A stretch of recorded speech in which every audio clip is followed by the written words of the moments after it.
Salam Pancasila, salam Indonesia, salam penegakan hukum. Sahabat Ilmu Pancasila, kembali bersama dengan saya Titus Yuan yang dalam kesempatan kali ini saya akan menerangkan tema seputar filsafat hukum pemikiran dari Montesquieu.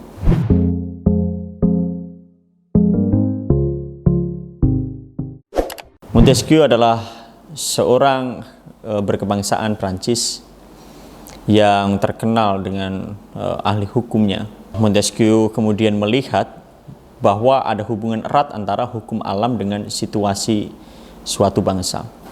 Hukum alam menurut Montesquieu adalah hukum yang berlaku bagi manusia sebagai manusia, di mana ketika hukum yang baik diberlakukan itu bila hukum itu menyesuaikan dengan kondisi historis, psikis, dan kultural suatu bangsa. Maka ketika hukum alam itu dikonkretisasikan dalam bentuk negara, itu juga harus disesuaikan dengan situasi suatu bangsa.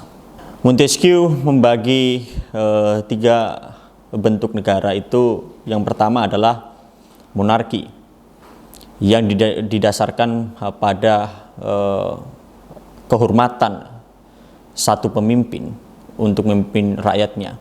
Yang kedua adalah republik, di mana kekuasaan tertinggi berada di tangan rakyat. Yang kemudian yang ketiga adalah despotisme, yaitu pemimpin yang beralaskan atau pemerintahan yang beralaskan didasarkan dengan perasaan takut. Kemudian tiga bentuk negara mana yang paling ideal tetap disesuaikan dengan situasi suatu bangsa. Montesquieu terkenal dengan trias politikanya yang dia memodifikasi ajaran dari John Locke, di mana John Locke mengemukakan pembagian kekuasaan itu dalam area legislatif, yang kedua adalah eksekutif, dan yang ketiga adalah federatif. Kemudian dimodifikasi oleh Montesquieu menjadi legislatif, bagian pembentuk undang-undang, eksekutif yaitu bagian yang menjalankan undang-undang, kemudian yudikatif yaitu suatu kekuasaan mengadili. Nah, yudikatif inilah yang kemudian membedakan antara John Locke dengan Montesquieu, di mana suatu pemimpin negara tidak boleh mencampuri urusan yudikatif. Maka dari itu, lembaga yudikatif adalah lembaga peradilan yang independen tanpa intervensi siapapun. Dan disinilah cikal bakal terbentuknya negara hukum, karena ada kekuasaan yudikatif. Itu saja sahabat Ilmu Pancasila yang dapat saya sampaikan.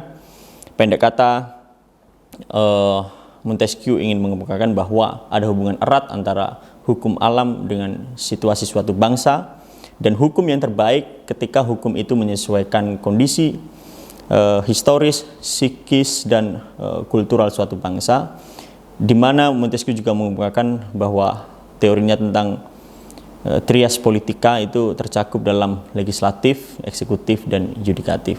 Itu saja sahabat Ilmu Pancasila yang dapat saya sampaikan.